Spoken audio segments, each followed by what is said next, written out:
ચંદ્રપાલ માનસી મહેન્દ્રભાઈ છે અને હું માર્ચથી સજુબા સરકારી ગર્લ્સ હાઈ સ્કૂલમાં અભ્યાસ કરું છું.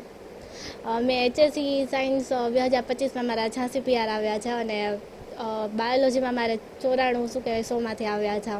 હું ખૂબ ખુશ છું અને અમારા ક્લાસમાં જેટલા બી વિદ્યાર્થીઓ ભણતા હતા એ બધા ખૂબ સારા માર્ક્સે પાસ થઈ ગયા છે અને અમારે 2025નું સરકારી સ્કૂલનું રિઝલ્ટ 100% આવ્યું છે સાયન્સનું. અને આગળ હવે હું ડૉક્ટર બનવા માગું છું. એ લીધે મેં કાલે એક્ઝામ બી આપી છે નીટની. અને આ બધી પણ મારી જે કારકિર્દી છે એનો શ્રેય હું મારા મમ્મીને અને મારા શિક્ષકોને આપું છું, કારણ કે એમના સપોર્ટથી અને એમની ગાઈડન્સથી હું આટલે આગળ આવી શકી છું. મારા મમ્મીએ ડગલે અને પગલે મને ઘણો સપોર્ટ આપ્યો છે. એ પોતે મજૂરી કરીને મને ભણાવે છે અને અમારા સર ટીચર્સ બી ઘણા સારા છે. એમને ઘણો ગાઈડન્સ આપ્યો છે અને કઈ એક્ઝામમાં કેવી સ્ટ્રેટર્જી હોય, કેવું પૂછાય, કેવી રીતના તમે એને અટેમ્પ કરો, એ બધી જ અમને ત્યાંથી ગાઈડન્સ આપી છે. અને એ લોકો અમારા સર છે એ ભણાવે બી ઘણું સારું છે. એકદમ કોઈ પણ ડાઉટ હોય એ બી બહુ સારી રીતના સમજાવે છે. અને સ્કૂલ ખતમ થઈ ગઈ છે છતાં પણ અમને કોઈ ડાઉટ હોય કે કોઈ પણ મદદની જરૂરત હોય તો પણ એ લોકો અવેલેબલ જ છે.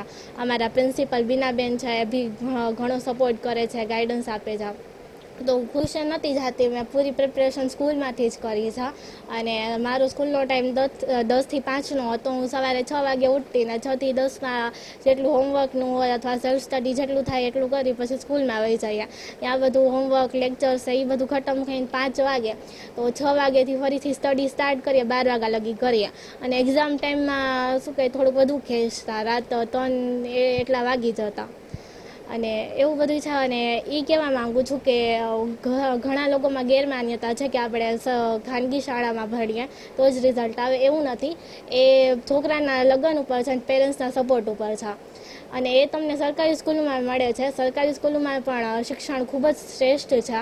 અને જે માતા પિતા છે જેમની કન્ડિશન એટલી બધી સારી નથી, એ સરકારી શાળામાં ભણાવીને પણ પોતાના ચાઇલ્ડને આગળ લાવી શકે છે. તો હું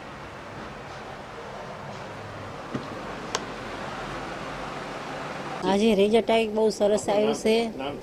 મારું નામ રીટાબેન મહેન્દ્રભાઈ ચંદ્રપાલ છે. મારી છોકરી માનસી છે, એનું રિઝલ્ટ બહુ સરસ આવ્યું છે. સાયન્સ સ્કૂલમાં આમાં સજોબામાં ભણે છે મારી છોકરીને. હું મજૂરી કરું છું કારખાનામાં, ઉદ્યોગમાં. કે હું જ્યારે મને ટાઈમ મળે હું સાંજે આવું, સવારે 8 વાગે જાઉં છું, સાંજે 8 વાગે આવું. ત્યારે આવું ત્યારે મારી છોકરી જ્યારે જવું ત્યારે એ લેસન હોમવર્ક જ કરતી. હું એને ખાલી થોડોક પૂછું કે કેવું ગયું કેવું નહીં, તો કે મમ્મી સરસ ગયું બધી રીતે. હું એને જે એને બનવું હોય હું એને બનાવવા તૈયાર હોઉં. હું એના માટે મહેનત કરીશ જ્યાં સુધી મારે બને ત્યાં સુધી કોશિશ કરીશ મારી.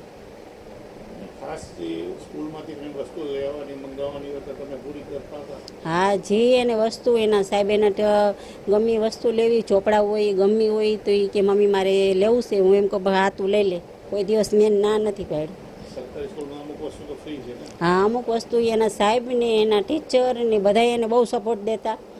જે એને ચોપડાની લેવું હોય ને એમ કે આ લેવાનું છે તો કે તારે પાસે પૈસા ન હોય ને તો પછી દઈ દેજે કે તારી મમ્મી આગળ પૈસા ન હોય ને તો એ સાહેબની બધા એને આપી દેતા. ને પછી મારા આગળ પગાર થાય ને ત્યારે હું એને આપતી. ત્યારે સાહેબ આજે હું ખૂબ બહુ ખુશ છું મારી છોકરીઓ કે આટલે એને મહેનતથી આગળ આવી. હા, એ આગળ મેડિકલમાં જવા માંગે, ડૉક્ટર બનવા જાય.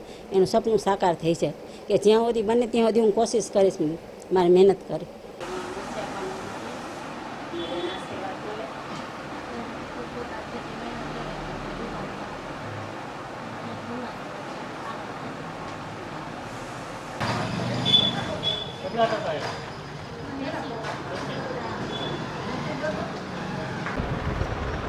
મીઠો શકર ગોળ ગોળ પેડો હા એવું કરાવું. હાલો. નામ રાઠોડ આરતી જયંતિલાલ છે. હું ધોરણ 12માં ભણતી હતી. 12નું રિઝલ્ટ આવ્યું ત્યારે જોયું અને મને ખૂબ જ ખુશ થઈ છું. મને 99.52 PR આવ્યા છે અને 92.57% આવ્યા છે. સ્ટેટમાં મને 100માંથી 100 આવ્યા છે, જેથી હું ખૂબ જ ખુશ છું. મારા સ્ટેટના ટીચરે મને ખૂબ જ મહેનત કરાવી હતી. એમની મહેનતથી મને આટલા ટકા 100માંથી 100 માર્ક્સ આવ્યા છે. હું સજુબા સ્કૂલમાં ભણતી હતી. 9, 10, 11, 12 ધોરણ હું સજુબા સ્કૂલમાં જ ભણી છું. મારા પપ્પા ખેડૂત છે અને મારા મમ્મી ઘરકામ કરે છે. હું હવે આગળ BBA કરવા માંગુ છું. તમારા ભેગા કેટલા વિદ્યાર્થી? હું સવારે 4 વાગે ઉઠી અને રોજ 3-4 કલાક વાંચતી. ટ્યુશનનો ટાઈમ હોય ત્યારે ટ્યુશન જતી અને સ્કૂલે જતી, ને ગમે ત્યારે ટાઈમ મળે ત્યારે હું વાંચતી.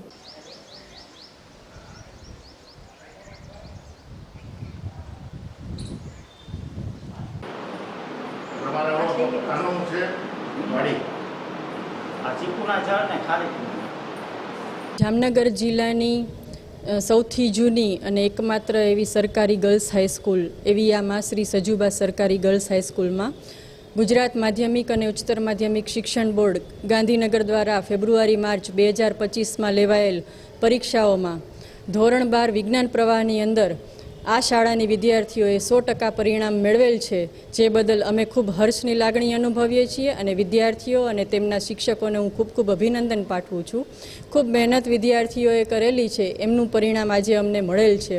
તેમજ આ શાળામાં ધોરણ 12ની સામાન્ય પ્રવાહની વિદ્યાર્થીનીઓએ 91.74% જેટલું ઉચ્ચ પરિણામ મેળવેલ છે, તે બદલ પણ અમે ખૂબ આનંદની લાગણી અનુભવીએ છીએ. તેમના શિક્ષકો અને તેમની વિદ્યાર્થીનીઓને હું ખૂબ ખૂબ અભિનંદન પાઠવું છું. આ શાળા એ જામનગરની સૌથી જૂની સરકારી ગર્લ્સ હાઈસ્કૂલ છે અને ખૂબ નબળા વર્ગની વિદ્યાર્થીનીઓ અને જેમના વાલીઓ છે એ વાલીઓ ખૂબ મહેનત અને મજૂરી કરીને વિદ્યાર્થીનીને ભણાવે છે, દીકરીને ભણાવે છે અને આ શાળાની અંદર આવી અને વિદ્યાર્થી તેમનું શિક્ષણ મેળવે છે અને ઉચ્ચ ગુણાંક સાથે પાસ થાય છે અને તેમની કારકિર્દી બનાવે છે. એમ આ શાળા ઉત્તરોત્તર પ્રગતિ કરી રહી છે, તેનું આજે પરિણામ અમને જોવા મળે છે. એ બદલ હું સૌ શિક્ષકોનો અને સ્ટાફનો ખૂબ ખૂબ ધન્યવાદ કરું છું અને સૌને અભિનંદન પાઠવું છું. ધોરણ 12ની અંદર વિજ્ઞાન પ્રવાહની અંદર 9 વિદ્યાર્થીઓ ભણતી હતી, તેમાંથી 9 વિદ્યાર્થીઓ ખૂબ સારા માર્ક્સ સાથે પાસ થયેલ છે અને ધોરણ 12 સામાન્ય પ્રવાહની અંદર આર્ટ્સ કોમર્સની અંદર 121 વિદ્યાર્થીઓ ભણતી હતી અને 111 વિદ્યાર્થીઓ તેમાંથી સારા માર્ક્સ સાથે પાસ થયેલ છે. તે બદલ હું ખૂબ ખૂબ શુભેચ્છાઓ પાઠવું છું.